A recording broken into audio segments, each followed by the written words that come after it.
Now that we have the photo brought into an image with a background that is blank, uh, taken from your original artist's image, and your extra background information is mostly erased, it's time to start painting. Before you start painting, though, you'll have to go find your colors. So you'll want to go to the original image and zoom in quite a bit. We're going to start on the face, so I want you to zoom in very close to the actual face in the painting and the face in your version of your selfie portrait. Then I want you to use the color picker to choose some colors for your skin tone.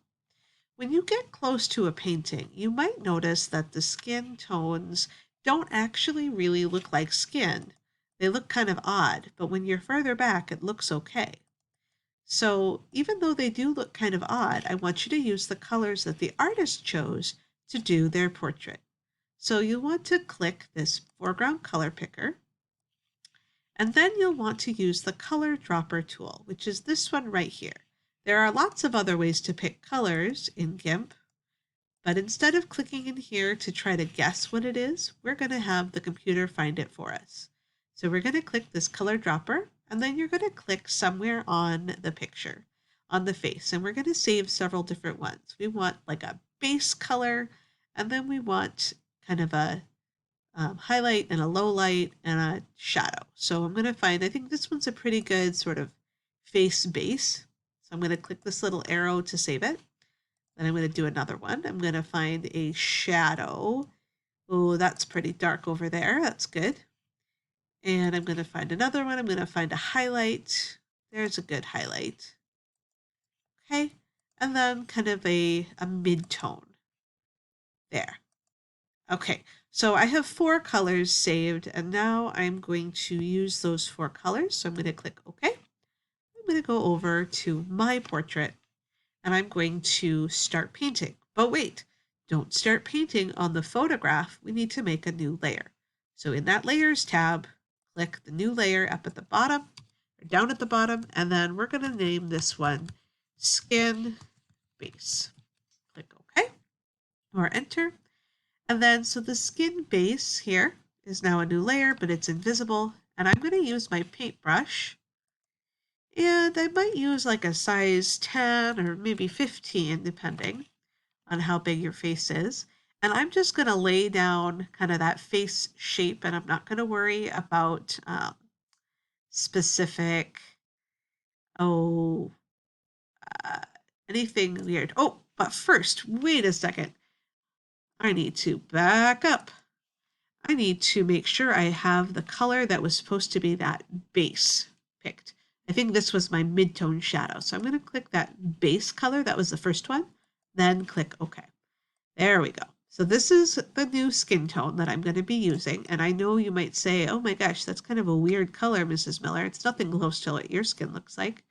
And I would say, oh well, I'm going to be painting myself like I was Mary Cassatt, not that I was Mrs. Miller. So we're going to just be painting right on top of your face, looking at where your skin is, and then just sort of filling it all in. I'm not going to worry about where my eyes are, where my nose is. The only thing I'm worrying about is that outside, what we call the contour line. And then I'm going to just fill it in nice and solid. Okay. And so now that that's all nice and filled in, I'm going to go ahead and turn that off. I'm going to make a new layer. This one is going to be skin highlights. Okay. And I'm going to choose that much lighter highlighting color. And I might need a smaller brush now. I might go back to that size 5. And here I'm going to look on my actual face, and I'm going to look for where the lightest areas are. So when I look at my face here, I see like the edge of my nose that's lighter, the edge of my jaw here, and it's not just like a little line, it's almost like a little patch of skin. This part under the ribbon, that's pretty light. This part of my neck here, that's pretty light. This part of my jaw, that's pretty light. This little space up here by my eyebrow, that was pretty light. Any other places? Maybe right here. There's not going to be a ton of highlights, so that's probably good. If I turn these on together, you can see that it's starting to build up, but it's not really there yet. I'm going to turn both of those off. And I'm going to do 2 more layers for that mid-tone and then for the shadows. And then we'll come back. So here I am back with my 4 layers of skin tones. And you can see that they sort of build on each other. And it's important that you kind of maybe play with the layer order a little bit, you know, which ones should be on top, which ones should be underneath, and make sure that really looks as good as you can do it. Um, right now, you might say it looks a little odd because, you know, I don't have my eyes in there. I don't have my glasses. I don't have the lips with the different colors. And so you're right, those do look a little strange right now. But for the skin itself, though, I'm pretty happy with how this is looking. So I'm ready to make a group and move on. So I'm going to hit this little folder button down here in the layers. And I'm going to name this layer group Skin Tones. And I'm just going to grab and drag and drop these skin tones into that folder. And then I'm going to collapse that folder up so I don't have so many layers to deal with, and then disappear them or make them not visible. So now that's gone away and I don't have to worry about it. Now I'm going to do different layers. I'm going to do layers for the eyes with the eyebrows. I might do a different layer for the lips. I'll do a different layer for the clothes. I'll do a different layer for my hair and this hat. And because I have glasses, I'll do another layer for my glasses. But if you don't have glasses, you won't have to worry about that.